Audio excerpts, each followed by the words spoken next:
Hi everyone, my name is Uri. I'm the CEO and co-founder of Blockshot Labs. Thank you guys for having us. Really happy to be here today.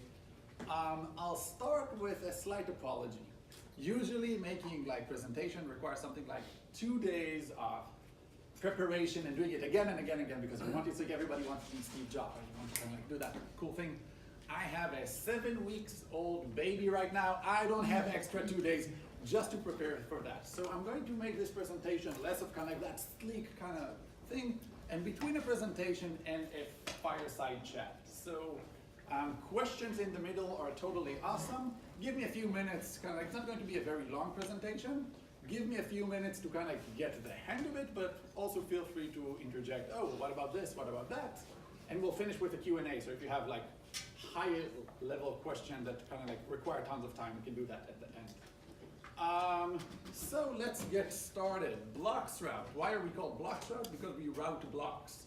Why do we need to route blocks? Well, it turns out that routing blocks is the scalability bottleneck. It's actually the one thing causing the scalability bottleneck. So what's the promise of this talk? I want to tell you that you can actually scale Ethereum today. Not when we manage to do POS, not when we manage to do sharding, but literally today, or possibly yesterday. It's agnostic whether it's proof of work or proof of stake. The problem isn't there. It's not about the protocol in any way. And you don't have to change the consensus or to change the protocol to make that work. So blocks route is a protocol agnostic solution. I don't aim just to scale Ethereum. We scale everything. We actually took blocks route, which is already in production, and we ran Ethereum with it, and we ran Bitcoin with it.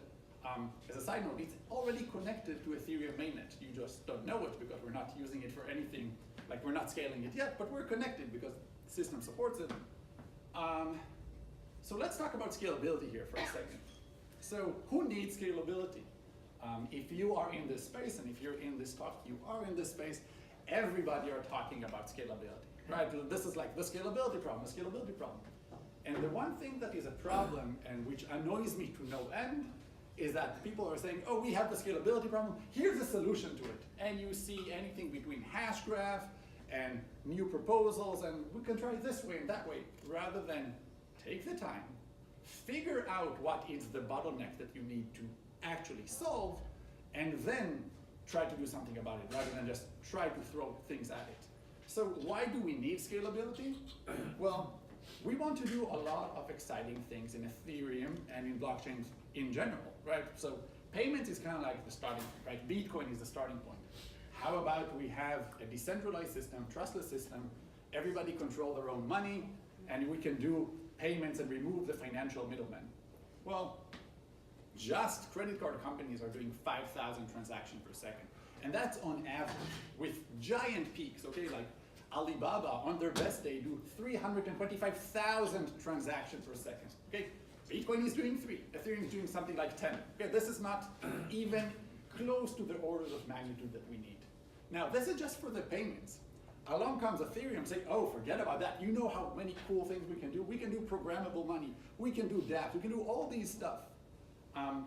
Usually the numbers that I'm thinking, if you want to do micropayments, then you need something like 70,000 transactions per second. These are kind of like the numbers that you need for that. If you want to do the really cool stuff, there's robo-chains. I don't know if you're familiar with it. The idea of that swarm robots that communicate trustlessly over the blockchain. Okay, this is how they operate, and they're not afraid from malicious actors, etc. Well, you need 70,000 transactions per second just for that application. A funny thing, completely unimportant. So you have important things, but every so often I like speaking with project and ask. They tell me, oh, we do this thing, we do that thing. In 2017, it was the biggest thing. You go to consensus in 2017, 1 million people say, oh, we're doing this, we're doing that. One of the funniest things I saw was football teams on the blockchain. How about, you know how fans can buy the team and be the owners of the team? That's step one. But then comes a project which has professional NFL players in their board and whatnot, and they tell them, how about the users and the owners can actually vote in real time what's going to be the next play in the game. So when you're watching the game, you're kind of oh, let's do this, let's do that.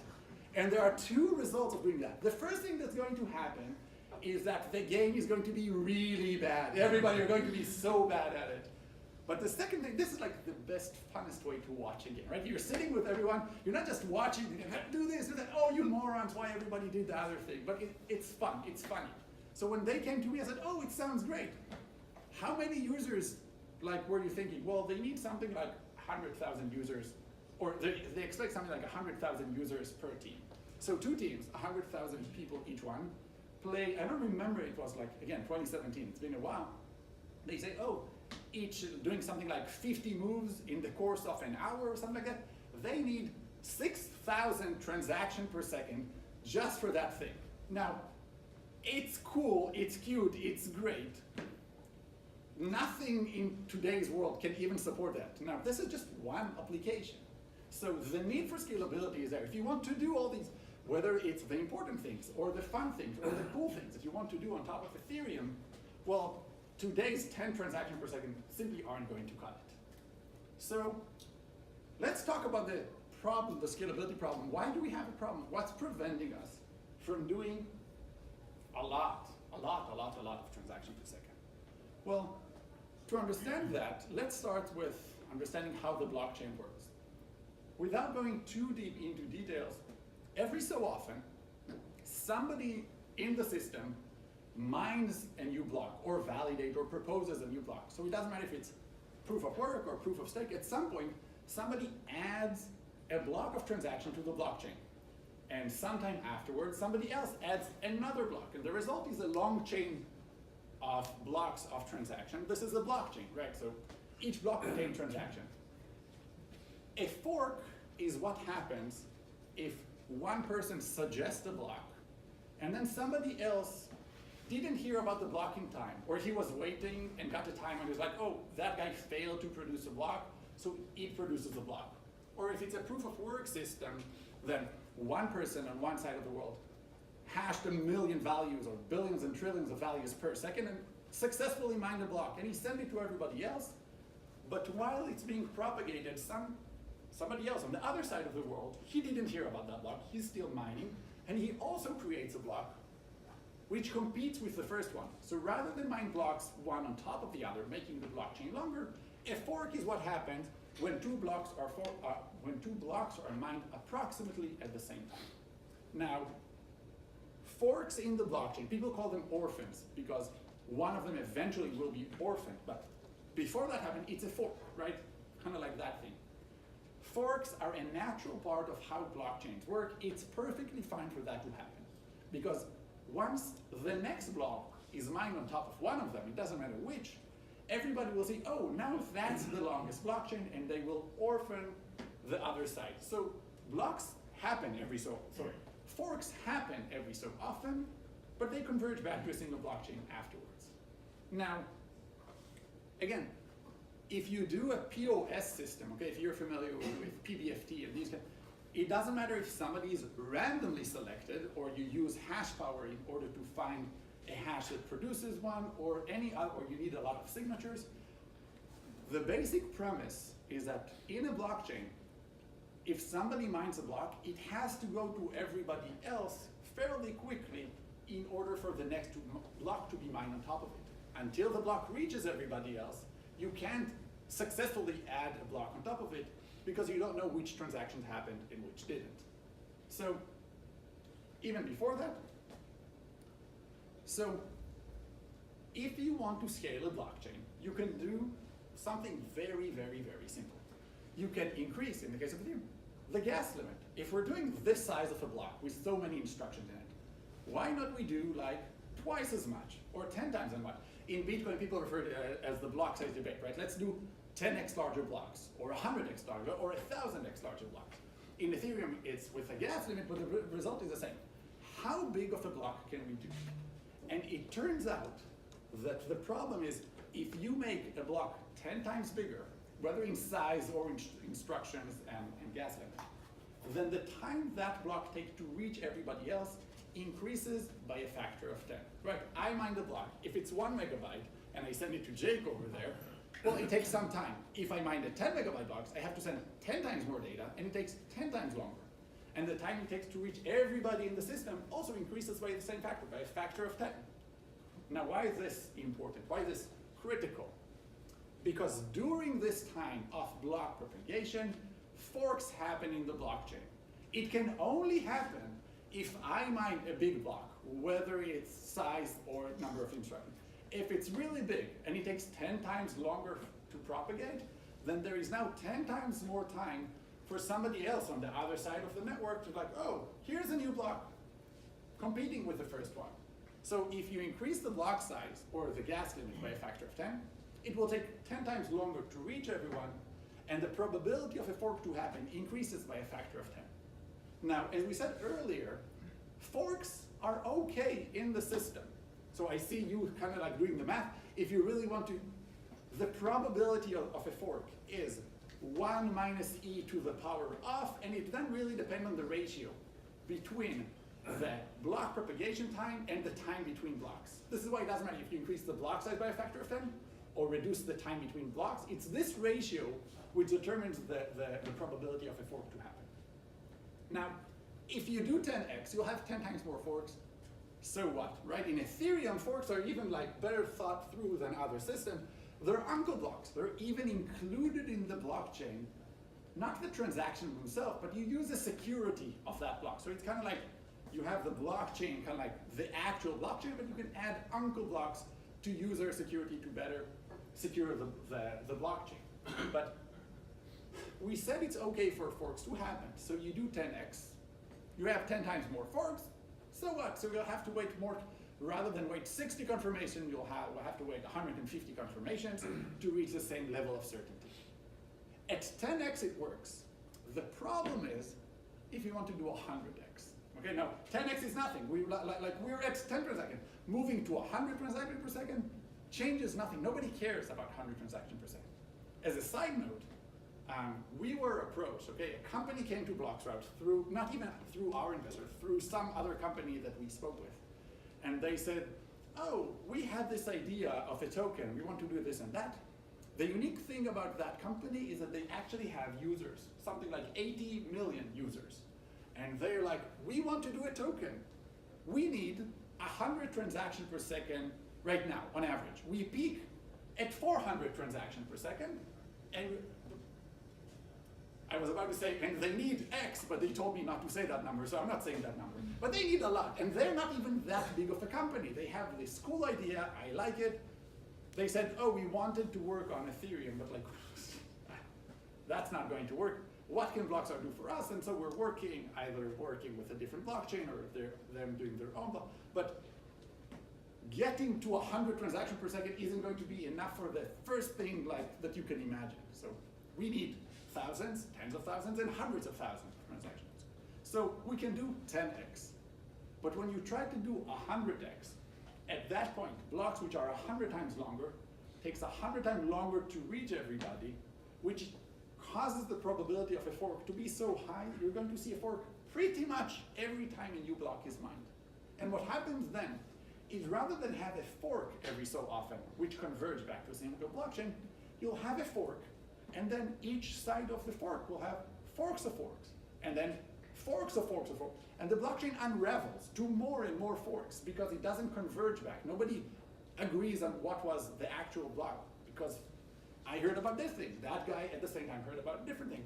So the blockchain unravels to forks and forks of forks and forks of forks, and the consensus breaks. Nobody knows which transactions happened, which didn't happen.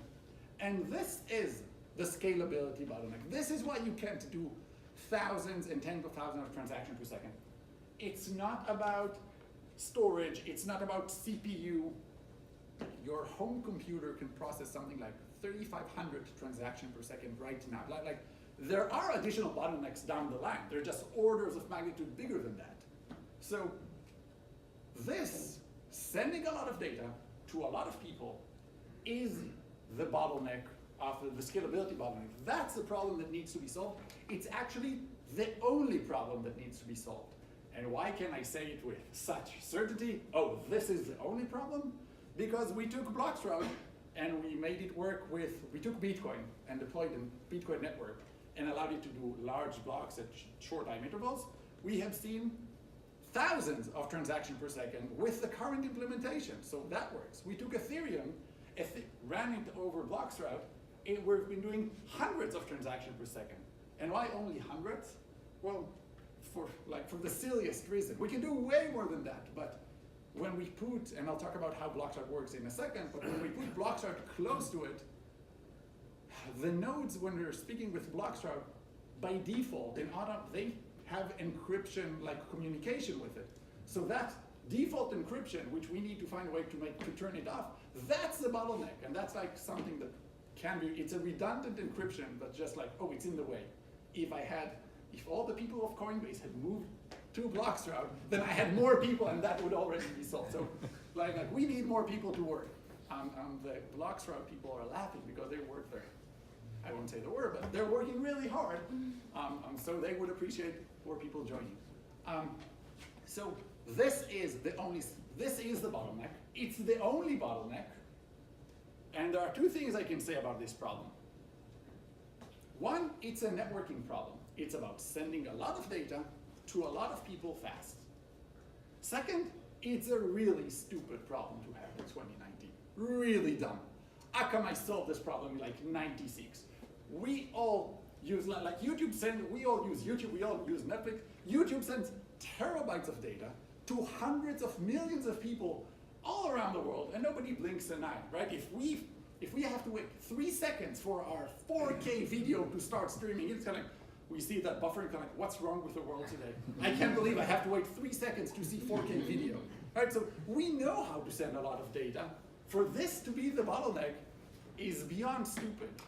So the question is, how can we bring the techniques from the networking techniques from the world of CDNs, content distribution network, and all the things that are already established in the past 20, 30 years, some of it from the 70s, and bring it to the world of blockchains?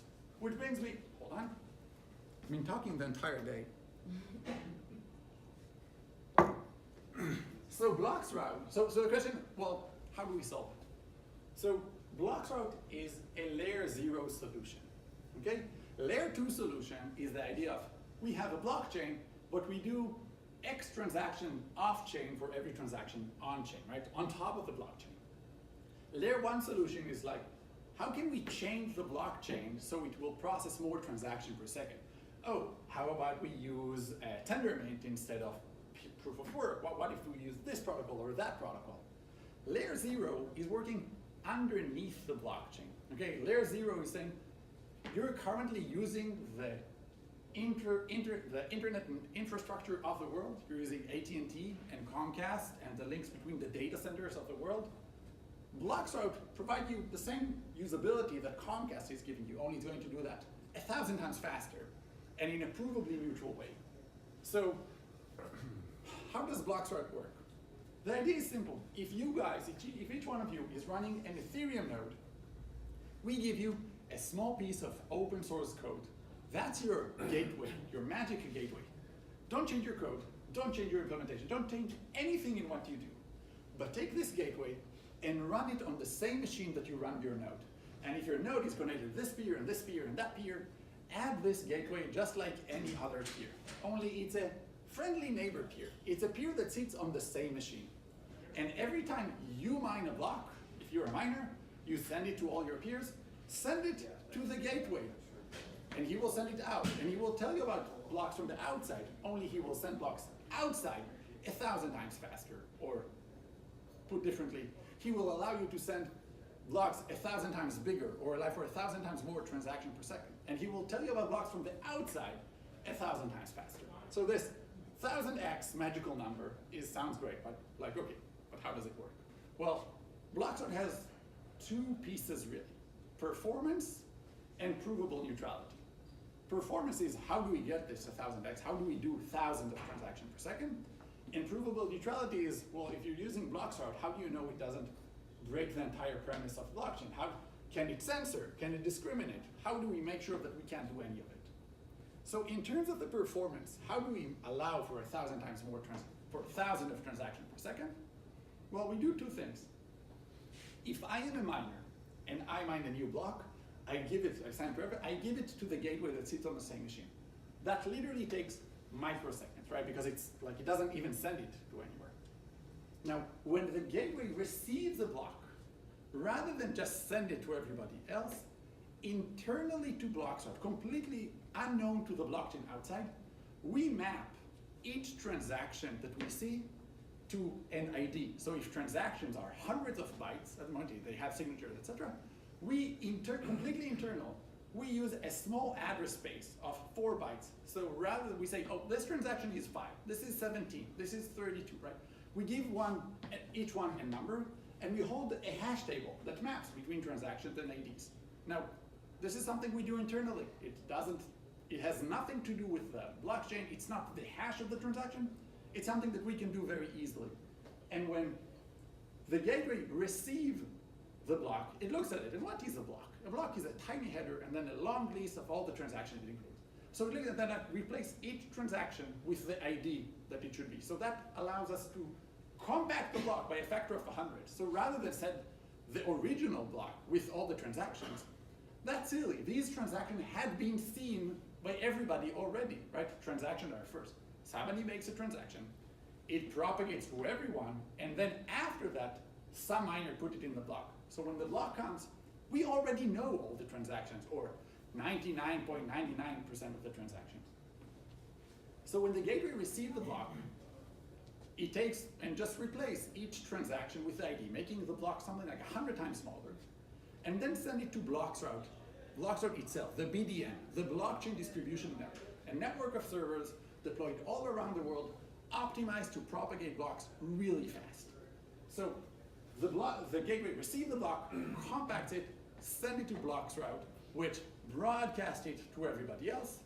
All the other gateways receive the compacted block, and they all have the exact mapping, the same exact mapping between transactions and short IDs, right? So it's very easy for us to continuously send updates to everyone. Oh, this transaction is 5. Oh, this transaction is 17. So everybody has the exact same mapping. And when Jake over there, his node, his gateway received that, he reconstructs the original block to the flat and give it to the node. So the nodes don't even know that something fishy happened here, something like special. How did we just sent pieces of data which are 100 times smaller on the wire in the money time, in that important time of block propagation, right? Because it's not about bandwidth and saving bandwidth. Like nodes have something like 60 megabit per second links, okay? That's enough for 15,000 transactions per second. That's not it. But during the block propagation, right, this is when forks can happen. This is a piece that has to be minimized. That is the important piece. So one thing that we do, we can propagate blocks which are 100 times faster, because in the money time, in that critical time, we propagate pieces of data which are 100 times smaller. So that's one thing that we do. Okay, that's 100x, so we can do 100 times more transactions per second. Another thing that we do is that when the gateway receives the block, compacts it, and then send it to Blockstart, Blockstart doesn't wait until it receives the entire block and only then send it in a store and forward model. It receives the block and it starts streaming it, called cut-through routing, invented in 77, I think, right? Receive the block and start streaming it. So by the time the last byte arrives, everything else was already broadcasted, and they just have to send that. That gives something somewhere between 10x and 100x improvement over the regular peer-to-peer block propagation, where receive the block, validate the block, send it to the next side, et cetera, et cetera. So between these two techniques, we can do more than 1,000x. We can support thousands of transactions per second because we send pieces of data which are 100 times smaller, and we do that with streaming, which adds like an extra boost on that. So this is in terms of performance. Now, this is protocol agnostic. It doesn't matter if it's Ethereum, or it's Bitcoin, or it's Neo, or Monero, or Zcash, or what. We don't care. Our job is just to make a better internet infrastructure for everyone. So that's in terms of performance. Any question on that up until now? Yeah, so let's say you decided that you just wanted to be, say, a Bitcoin Core developer. Is there anything preventing you from adding this protocol to Bitcoin Core, or let's say the Ethereum clients? I will even generalize this question slightly further. What's preventing anybody from taking this idea and just putting it as part of the peer-to-peer, right? It's kind of like, or part of the protocol. Well, this system works only because we can internally give all the transaction the same mapping and kind of like do that, right? So say, oh, this is 5, this is 32, etc. And we can do that because we are a single entity, right? We're not a protocol, we're not something like, we run all the servers and we can make sure that the mapping is fine. Because our servers can trust one another, right, internally. If you try to do this in a peer-to-peer system, then you have a problem because anybody can come in the middle and start like, oh, if you said this transaction is 5 and you say, oh no, that's 7, right? Anybody can interject with that. So that's one thing on that. The other thing in the terms of streaming, we can do that and we have the right DDoS protection in order to do that, which we can as a single system. If you just try to make it as part of the peer-to-peer protocol, anybody can just DDoS everybody else by sending tons of trash and like really nothing to one another. So this works because a single entity manages all the servers. It is similarly to how your internet works. So immediately I will go to, to the provable neutrality, which is kind of exactly where we're going. But you can't take this idea and make it part of the peer-to-peer protocol. If you had a way for everybody to quickly agree on which transaction mapped to each ID at scale, if you had technique, called it X, then you wouldn't use blockchains, you would use X. It's exactly the same thing, right? A blockchain is a way for a distributed system to everybody agree, oh, this is like the state. If we had something that can solve it and to do this for us, then we would just use that. Why do you need a mapping if you have a hash? So, first of all, to get something like an order of magnitude improvement. So, currently you could just take the transaction and use the hash of it, either a long hash or a short hash, right? If you use a long hash, then the chance of transaction like touching each, like falling on the same address becomes smaller. But on the other hand, you just move by an order of magnitude to 32 bytes rather than, or something like that. Rather than doing 4 bytes, you're doing like 30 bytes. Does that make sense?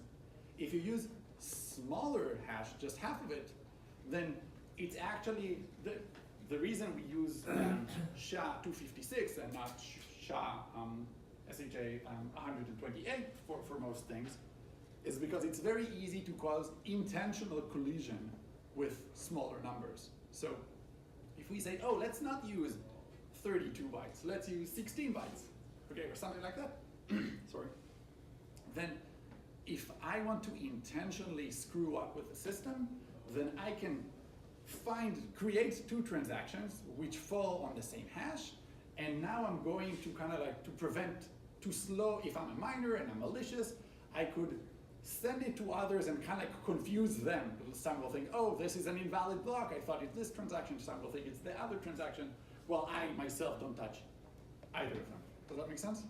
Yeah, but you can solve it with like public key, private key encryption. How? You can like encrypt the hash. I'm not sure I'm following. So if you encrypt the hash with a public key, then only the one with the private key can decipher it, right? But the idea is I want to send, I'm not sure I'm following how this could work. If let's say we have transactions that are flowing, and currently people trying to make like improvement on and kind of like the mapping between transactions and IDs. If you use, so 2 things, one of them I didn't. One, if you use the hash of the transaction, it would work and you can send just that, but you need everybody to have the transaction in their mempool, right? Having that working in 3 transactions per second or 10 transactions per second, that's easy. That's like if you're familiar with thin blocks and compact blocks and graphene and these kind of stuff, well, if everybody knows about the transaction, then you could just use the hash of the transaction. But at 1,000 transactions per second, mempools are completely different, right? Not everybody has the same thing. So it goes back, like if we had a way for everybody to sync about what's inside the mempool, then everything would be very, very easy, but then we wouldn't need a blockchain. Now, I'm not sure how we could use a private key and a public key to stop this problem. Is it okay that we table it until the end of the presentation? Yeah. just suggest. No, no worries. I think I'm missing a point there. Back to your question regarding you can't just have it part of the protocol because you need trust between the internal servers, both for the streaming and for everybody to agree on the mapping. So that's in terms of performance, and honestly, well, it works. We did it. We have a system. It's in production. It works. But you can't have it's a problem if now blocks are controls everything. Right? If this was just a simple relay network, and we just send it to everyone, all of a sudden we can do very nasty things, right? We can start, well, I really like Josie there, so like if she's a miner, I'll send the blocks to her like 3 seconds before I send it to everybody else, right? And well, Brooke there, well, she was really mean to me. I'm not sending it to her at all, or like 10 seconds after everybody else. So I can start doing that, or start asking, well, if you want to get blocks from me, I would like $10,000 for that. And even the worst of, that's not even the worst of it. The worst of it is that the NSA can come knocking on my door saying, here's a list of addresses and wallets which we suspect, or actually this is Ethereum, so these accounts are suspected of terrorism acts. You're not allowed to relay any blocks and any transaction that move money to and from these accounts. And if I'm the relay network, and I'm like, somebody mines the block, which include that transaction, touching these, and I'm rejecting it, we already established at the beginning, these blocks can't just propagate peer-to-peer fast enough. They're too big. You will go to one peer and then another, and by then, somebody else in the network will mine another block, which will go through blocks route, and now we forked that block off. So the relay network, the operator, has the power to ban people from participating in the blockchain. Now, if blockchains can only scale by having everybody placing their trust in a centralized entity in the middle of the blockchain, what's the point of the blockchain? Just keep the bank in the middle, right? Everybody trusts the bank to move money between accounts. What did we just do, right? So the key novelty of Blockfruit is not like, yes, the performance I just explained, it makes sense, but honestly, these are the simple solutions. We can actually do more than that. We can do between, I think something like 100x more than that. Mapping between transaction and IDs, literally the simplest solution. Streaming, the second simplest solution, and that gives already 1000x. We decided to do, or 1,000 of transactions per second. We decided to start with that because it's simple to implement and we can have it working really fast, right? In phase 2, phase 3, when people would actually need to move from thousands to tens of thousands, then we'll do the more sophisticated stuff with Bloom filters and all these kind of stuff. I can talk about it more at the end.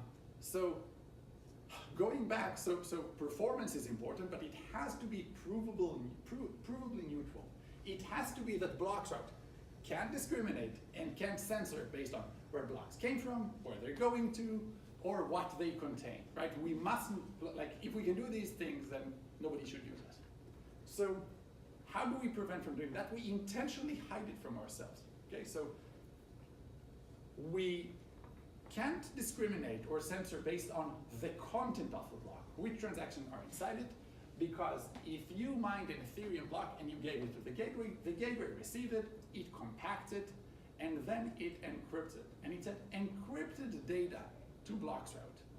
And the gateway, the original gateway, only reveals the key, that reveals the content of the block to everybody else, only after it had heard from the other gateway, his peers, that they have received the block. So gateways form a peer-to-peer network of their own, right? This is open source code, which people are running on their own machine. We have no control in that. And when the original gateway sends out the encrypted block, he's listening to the other gateways and he's waiting for the, oh, I got this thing. The gateways tell each other, oh, I got this encrypted block. Oh, I got that encrypted block.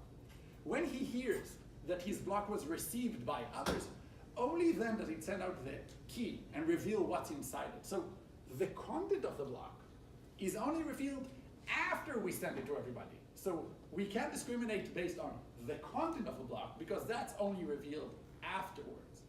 So that's one thing that we do, but we can still discriminate based, well, we know where it came from or we know where it's going. So what do we do with the North Korean node that we're legally not allowed to send data to or from?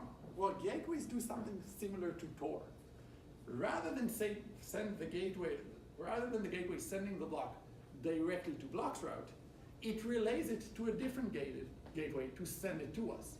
So that North Korean Ethereum miner creates a block, compacted, encrypted, send it to somebody in Europe, and we get an encrypted block from a node in Europe. We don't know where it came from.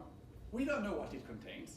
And the same on the receiving end. So gateways relay blocks to one another. So we don't know where it's going either. We're not legally allowed to send any data to North Korea. Fine, I send it to Australia. I have no idea where that guy sent it forward. So we can't discriminate based on where it came from, because we don't know. We can't discriminate where it's going for the same reason. And we can't discriminate based on what's inside it, because that is only revealed after we send it to everybody else. Now, there are a few additional details. I don't want to go super technical here, but we allow gateways to continuously monitor the behavior of blocks route. So they can send something called test blocks. Test block is really just a blurb of information that means nothing. It's not a real block. But they send something encrypted to blocks route and wait to see if other gateways tell them off the block. If they do, they know blocks route is working for them and we're not discriminating. For blocks route, test blocks and real blocks are the same. We don't know, it's encrypted data. So if we are discriminating in any way or if we're censoring, that gateway will know of it ahead of time, not in that critical time where they have to, for the blocks to go up really fast. So they can send out a test block every so often, see that everything works fine, and then this goes a bit to minor like incentives. Do they prefer to route it through somebody else, Tor-like? Do they know the system is working, so they can just send it directly to us and save 10, 20 milliseconds? That's their call. But these are the two pieces that we add, right? Performance and provable neutrality. Questions and thoughts on this front? I might have missed it, but who's running the gateways? Is it you or if it's someone else? Do you have to incentivize them to do it? So gateways, it's a good question. So gateways is open source code which I give to nodes. Anybody who wants to hear about blocks faster, literally everybody, especially miners, but this is an open source code that I give to you and you just use, right? Running on your own machine. Because gateways relay blocks to one another, even if I want to prevent you from using blocks route, I can, because you might be using me indirectly, and I don't even know it, right? So gateway is run by the node, by the client, or the miner or the node, and we don't have any control of that, and there is a very strong incentive for that. So talking a bit about value proposition, we go to miners and we tell them, listen guys, we have long-term value for you and short-term value for you. Long-term value, we're offering you like 1,000 of transactions per second. Users could pay 10 times less fees, so users are happy, they're paying tiny fees. But if we're making 1,000 transactions per second, then you guys are making 100 times more in fees in total. So fees are smaller, but the volume is higher. So long-term, miners should be very happy. The problem is nobody cares about long-term. It's kind of like, oh yes, long-term, come to me like in 5 years when it happens. But short-term, we go to miners and, oh, now I'll have to put the yes, I was sure we're going to have the password thing. We go to miners and we tell them, we give you blocks route for free, right? So like, take it and use it. It doesn't cost you anything, and you can start hearing about blocks sooner. That means you can start mining on top of them sooner, which means you'll make more money, right? If a miner hears about a block a second sooner and can start mining a second faster, he's now more profitable than he was before. So we're literally giving them money, right? It's kind of like, take this, don't pay us anything for that.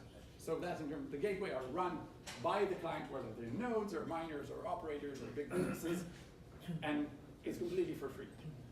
So that's how the system looks, and to kind of like, so the two pieces, right? So the performance and the neutrality, and architecture-wise also two pieces, right? Gateways run by individuals and clients, creating a peer-to-peer network, and blockchain itself, the BDN, the blockchain distribution network, which utilizes it. Now, I got my PhD at Northwestern in computer networks, so I can't prevent I can't stop myself from saying, this is a new networking primitive. Okay, the idea is that you have a centralized system that supports a peer-to-peer system. And this is the first time anybody did something like that. Mainly because there was never a reason to create a centralized system that can support a peer-to-peer system without risking the peer-to-peer characteristics. There are peer-to-peer systems, there are centralized systems, there are even systems where a centralized system utilizes a peer-to-peer, but never the other way around. But with crypto and blockchains and the scalability problem, all of a sudden, this becomes a thing. We do want a centralized system which provides performance without risking the peer-to-peer characteristics. Now, one of the questions that I sometimes ask, well, isn't it bad that we send it through a centralized system? Doesn't it ruin everything? Usually my answer is that currently you're sending it through AT&T. AT&T is a centralized system. Comcast is a centralized system. If you're running it on AWS, AWS is a centralized system. The only difference, so we're not doing our own blockchain, we're not trying to do our own thing. We are enablers. We say, oh, we've created this. It's protocol agnostic. We scale all blockchain. Any blockchain that wants to utilize it, go for it, right? I don't care who wins and kind of, all blockchains should compete with each other and giving value to real people. So I kind of, like, that's the point where I'm curious about. Let's say half the miners are using Blockstream and there's a malicious miner, right? So if there's a malicious miner who's using Blockstream, they can make a longer chain a little bit faster than everybody else. Are you thinking about how this might affect like the whole blockchain? Like, if there are people who can use this Blockstream to make the chain a little bit longer and like attack the system. So my assumption is that everybody, they're not even they could be malicious, but mostly they're selfish. And the question, like, if somebody can utilize Blockstream to be faster and bigger and make more, or even, well, it might be like literally a bad actor. It's not even trying to improve its state, but just attack everybody else.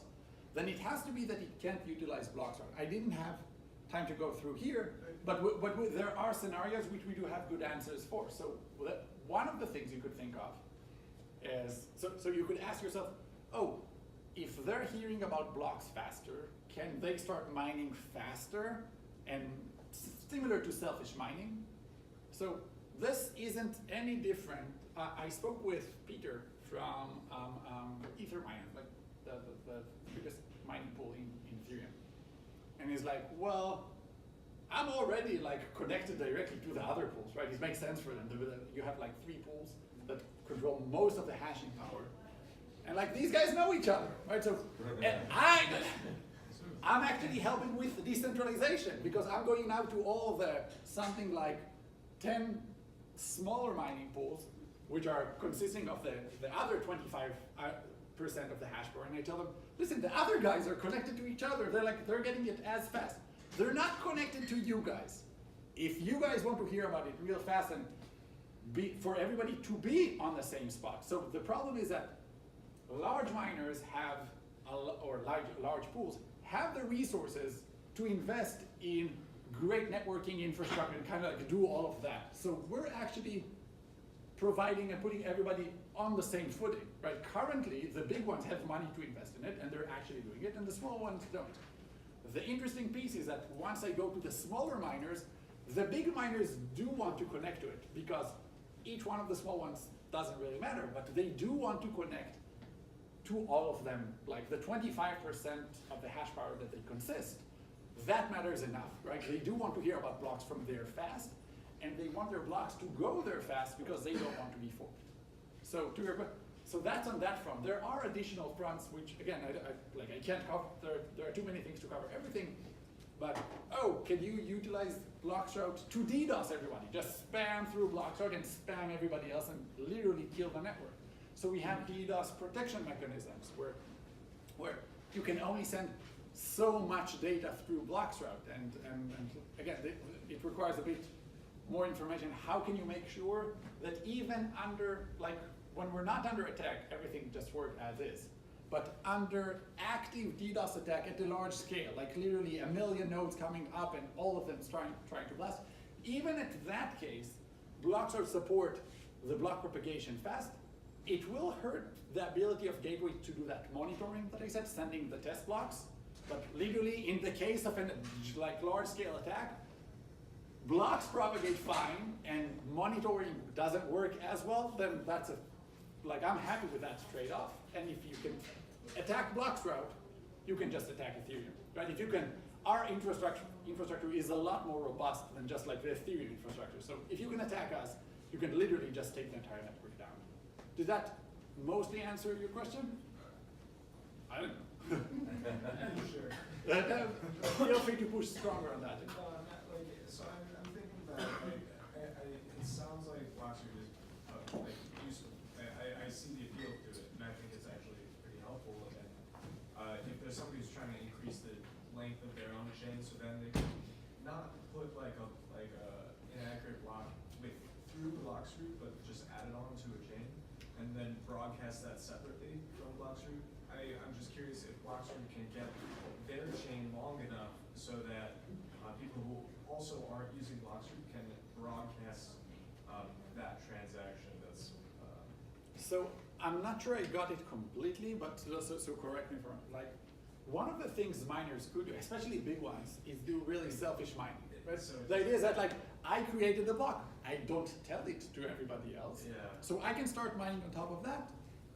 And if I have 30% of the hash rate, then when the next block is mined, I publish my own. And even if I lose because I'm so big, if I work on my block and everybody else working on the other, I have a fairly good chance of making that work. Yeah. That is an attack vector on blockchains. It has nothing to do with block. So in blocks propagate faster, so there isn't so much of a race condition. So if somebody else mined the block, it goes to everybody really fast, whether you're connected or not connected, right? Because it will go to everybody connected super fast, and then one hop afterwards, it will reach everybody else. So it helps even those who are not connected. So this problem still exists, but it mitigates it rather than exacerbating it. Yeah. If that makes sense. Have you experimented with running many BDNs and then configuring a given Ethereum node to connect to 8 BDNs, or maybe have regional BDNs, or just general how it works when you run more than one BDN simultaneously? So we could do that, but it doesn't. So the way Blockchart works is that it's a single network of servers deployed all around the world, and it supports multiple blockchains at the same time. This is nice because in terms of cost effectiveness, then it works. It actually is more effective that way that everybody are using just one BDN, but it has a problem. I thought of not going it in this presentation, but there are so many things I didn't think I'll go into. And that is, how do you prevent Blockchart from being a single point of failure? Right? Okay, so it's fair, it can discriminate, but what happens if meteors come and selectively hit all our servers, right? Or the government come and shut down specifically our servers? That's a real problem.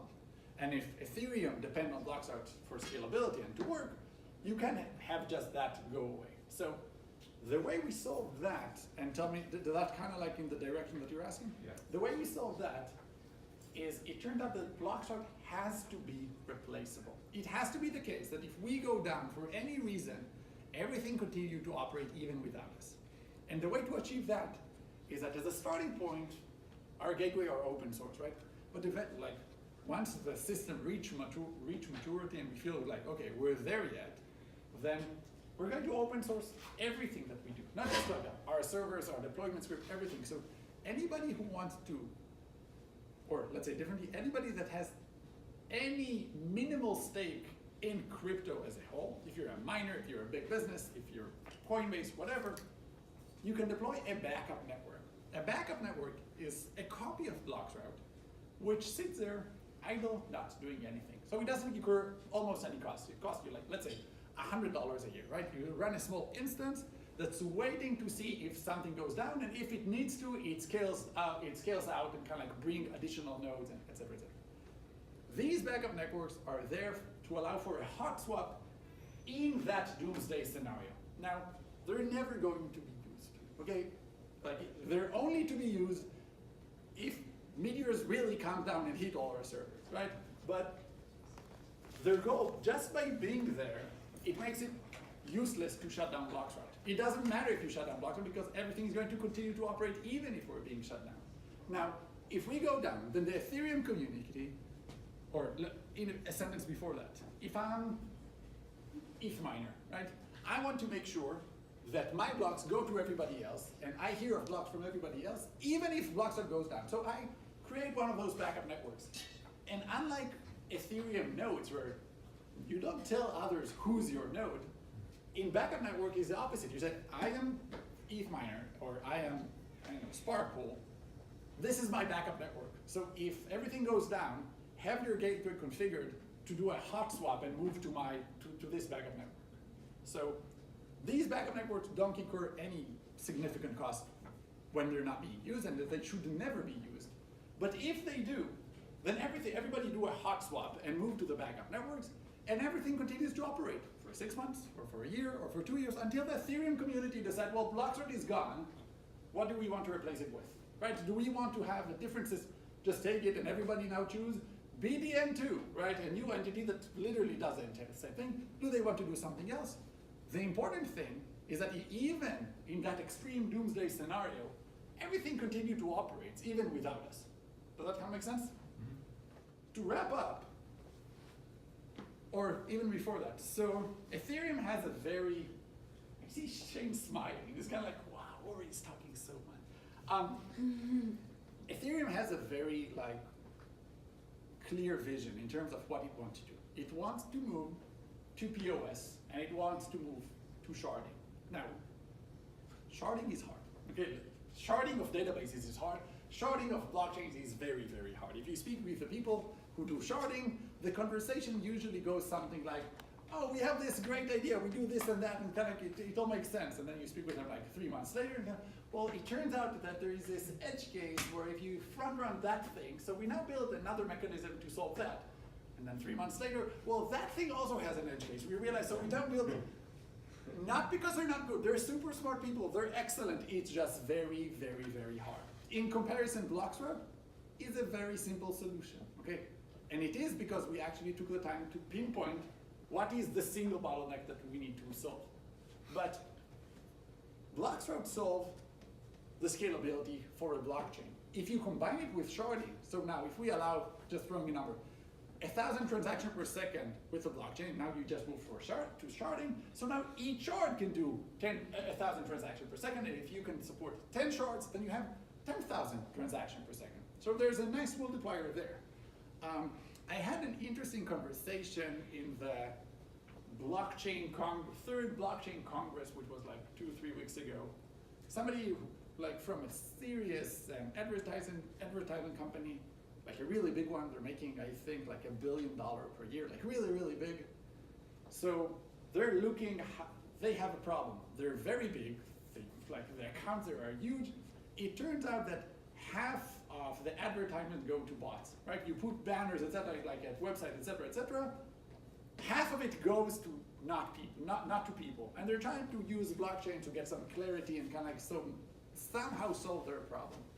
These guys are doing 450 million transactions per second. Think of all the banners and all the clicks and all the weird things that's happening on the internet. These numbers are insane. Blockchains could never support that much doing just that. But you could do it aggregate. So if you can move with sharding from, if Blockstart gives you 1,000 or 10,000 transactions per second, and sharding gives you another 10x, you could use that, right? You could do more things with it. So it's not instead of sharding, but sharding will sometime happen, and Blockstart is ready literally today. It also has nothing, so the move to POS, people said to me, oh, it sounds like it's a POW thing. It has nothing to do whether it's POS or POW, but it doesn't matter how the blocks are produced. The problem remains that once somebody creates a block of transactions, that needs to go to everybody else. So somebody else could add a block on top of it with new transactions. Until he knows which transactions were added to the blockchain before that, he doesn't know which transaction to add on top of it. So it is true that there is an interesting difference between POW and POS. In POW, things will crash down with the kind of forks and forks of forks, etc. In POS, a lot of the things, usually what will happen, really depend on the implementation, but you'll have somebody creates a block, and if he creates 100 times larger block, it will take 100 times to reach those igneed, like those holding stake, etc. It will take them 100 times longer to sign that block. So the result will be 100 times blocks, but 100 times less frequent. So you're really exactly where you started. So it won't come crashing down, it just won't scale. So there is slight difference there, but the scalability problem doesn't care if it's POS or POW. So this is fascinating. It seems like a very reasonable approach to handle that routing. My question is, have you done kind of empirical tests to see whether the topology of the network stays the same? And by this I mean, there are going to be What do you mean the same? Yeah, so I mean like some nodes will always be faster than others. True. Right? Some bandwidth connections maybe geographically are closer to each other. So you'd expect them to be faster and communicating with each other. You can imagine that you're uniformly making everyone 100 times faster. So if A and B are really fast and B and C are slow, you might expect those to both increase by 100. But it could be that there's some weird emergent stuff that happens so that the faster ones get faster than the fast and slow ones get faster. Like you might accentuate the amount that these guys are faster than each other, or maybe the way that you're distributing the keys after might actually. So I was about to say, so the nice thing is that let's say that you're in Singapore, okay, and it's kind of like there is speed of light. You can't make it to Singapore in under like 150 milliseconds, even if you really try, right? You can. But if it's based on the fact that everybody first have to, so the fact that we send out keys afterwards actually slows us down, but only by a bit. So we can do really large blocks, and they can't, they like, eventually, like we're not there yet, I wish we were, but eventually, like I want like under a second, whatever the block size pretty much. So even if you're on the other side of the world and you're still waiting for that, the fact that everybody has to wait for the key to receive that kind of like puts everybody on par and like at the same level. If I spoke earlier with these guys at the beginning about the fact that in trading, there is this idea, whether in decentralized or centralized, everybody tried to be closer and closer, like to the microseconds. And one of the solutions is to do these in kind of like chunks, right?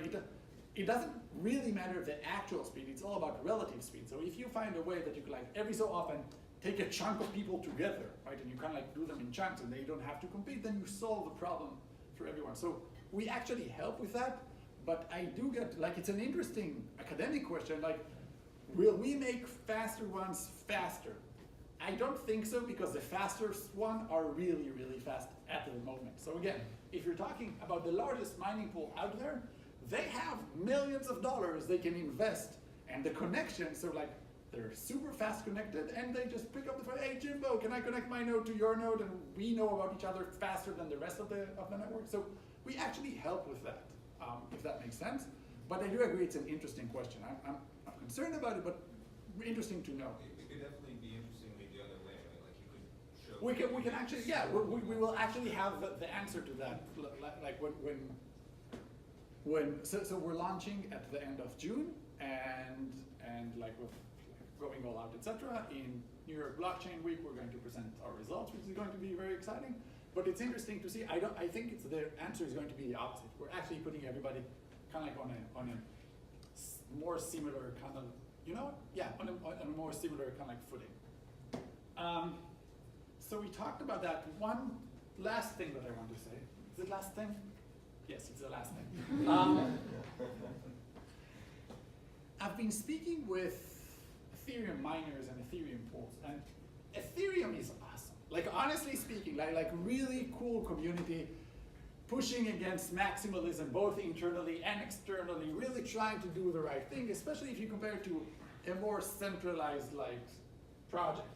Somebody in the audience might cry out, Tron! But there are a lot of, you could solve this by just like, I don't care about decentralization, I'll just put like 3 people, like IOTA, right? I have one server that does everything.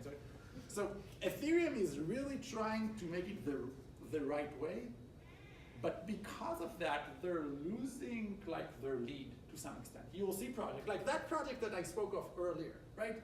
They can't use Ethereum. If they wanted to, they could use EOS, right? Whether EOS is good or bad, you can decide for yourself, but they can go there, right? So it is a real problem already today, right? It started with CryptoKitties, but like literally, if you want to do something on Ethereum, that's going to cost you, like to do transactions there.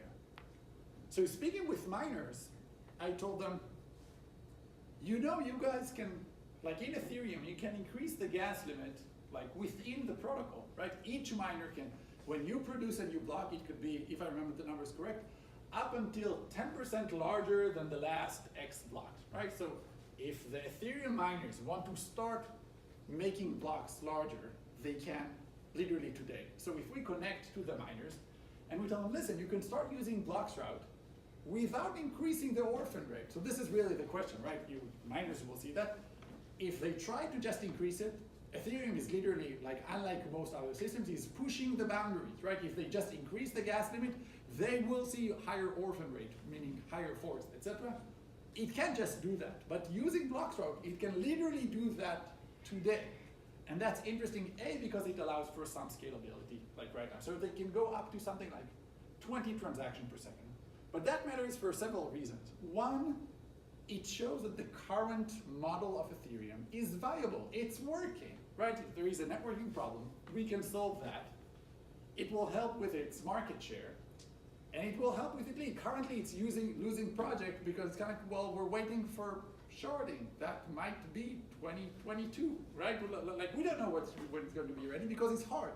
Not because it's not smart people, not because they're not trying hard enough. No, this is like, they're really trying hard. It's just a very hard problem.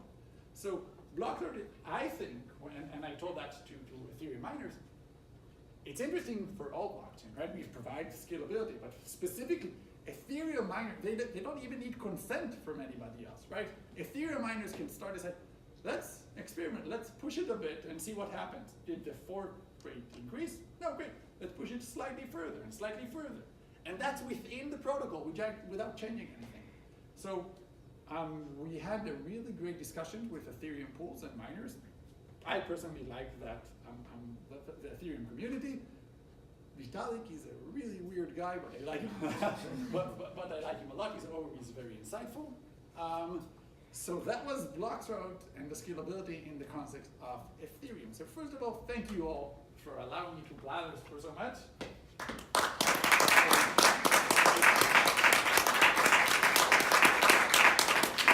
I hope you found it to be interesting and even insightful, God forbid. And if people have questions, so in this forum right now or afterwards, they're happy. I'm happy to answer. So any questions? That's like the smart people like table. I was curious about the so I think your network, your servers are going to be the encrypted data that you're sending to like from gateway to gateway. So I was curious. I think you guys have already done an ICO. You had funding, but what's your incentive for providing these backup networks? So no, we didn't do an ICO. Okay. So let's talk about our business model for It's separate a little bit. So first of all, there is no token. You don't need a token, a utility token to make all of that. Okay. But Bloxroute creates something very new. We create common good. Okay? We scale everybody like in a provably neutral manner. And honestly, I can't charge you $5,000 a month to use Bloxroute because I can't prevent you from using Bloxroute if you don't pay me. And if I try to, the result will be everybody wanting to get the card. It's a free rider problem, right? Everybody will want to use it, and they'll try to relay through somebody else. And I'll end up having like literally 3 people paying, everybody relay through them, and the system, well, then it's broken, right? If we have like just 3 entry points. So we had to find a solution that allows everybody to benefit from it, us creating a common good. And we realized that the only way to make it work is kind of like similar to how blockchain, it's all about aligning the incentives, right? So it has to reach this win-win-win scenario where everybody are extremely happy. And the idea is that if we move all blockchains to 1,000, and again, 1,000 is my starting point. My end game is at 200, 300, 400,000 transactions per second. But out of the gate, thousands of transactions per second, then users could pay 10 times smaller fees, so users making transactions are happy, right? That's the first way. Fees should be much lower. Miners at the same time, as I said earlier, each fee is 10 times smaller, they make 1,000 times more transaction per second, then they make 100 times more fees in total. So that's the second win. So users are happy, miners are happy. For Bloxroute, for us, the idea is that if you're making a transaction, you can pay a fraction, 10% of your mining fee to Bloxroute if you want to. Now, why would you want to? And we're talking like 5% of a cent. This is not a donation-based model. Donation-based model don't make sense. They don't work in reality. The idea is about aligning the incentive. We go to miners, we tell them, listen, you can use Bloxroute up until, let's say, 100 transactions per second, everything goes through that. This is send any transaction here. But beyond that, we add additional capacity. And you can include these Bloxroute paying transaction in this additional capacity. So now the miner require a smaller incentive to include your transaction if you pay the miner. So let's say the average fee, or let's say the miner requires 1 cent to include your transaction. And you paid him half a cent and 5% of a cent to Bloxroute. Miner receives that transaction and goes, oh, that doesn't pay me the 1 cent I usually charge. But you know what? That's not instead of these transactions, it's in addition. And in fact, we will increase the free capacity the more paying transactions are included. So now the miner, although you didn't pay him the 1 cent, you just paid him half a cent, he's like, well, I'm going to include that. It pays me a tiny amount, and I can include more transactions. So this is a fee reduction service. You don't have to pay Bloxroute. Everything will go through. But if you pay Bloxroute, the miner would require a smaller fee. So in terms of incentive, this is how we play. And we just plan to take a tiny amount, 5% of a cent per transaction. But we're very happy with that 5% of a cent, right? So we give away 99.9% of the value we create to users with 10 times lower fees, and miners with 100 times more fees in total. We capture just 0.1% of the mining fee. But if we get 5% of a cent per transaction, and we're doing, let's say, not end game, but mid game, 30,000 transactions per second, 5% of a cent times 30,000 transactions per second times 31 million seconds in a year is $460 million per year in revenues. I'll take $500 million in revenues per year. At end game, we're actually at billions of dollars per year. To your question about the backup networks, theoretically, I don't have to give any incentive, right? If you are a miner, you'll take it and you run it by yourself, right? Because it makes sense for you. But these are like tiny amounts. You know what? If you are a miner or something like that and you run a backup networks, I'll pay for that and a tiny bit more, right? It costs you $100 per year, I'll pay you 150, right? These are peanuts, it doesn't matter. It's an idle system waiting, not doing anything. So this is one of the points which I don't feel strongly about. Do we need to pay them? We don't need them. It's a small point, it doesn't really matter. Did that answer your question? Yeah, I have a follow-up. Follow-up. So it's. All right, so I'll do one more question, just for the sake of time. Oh yeah, I have no idea what the time is. Yeah, we went over a little bit for this, really good. So we have the space till about 8 to do one more question. And the time is? 7:30. Okay. But in the spirit, we want to leave time for that. Yeah, we can talk that, like we'll sit here and we'll eat pizza. But do you want to finish? No, with- somebody else should. Somebody else. Go ahead. Okay, if anybody else. Avram is like you can ask me in the company, like you don't need to crowd with that. So about the No, you're not getting it. So I think I know the answer to this, but just to confirm from a network bootstrapping perspective, if I'm a miner, do I only get benefit from Bloxroute if other, say, miners are using Bloxroute, or do I get benefit even if none are? So it's a good theoretical question because so how do you bootstrap it?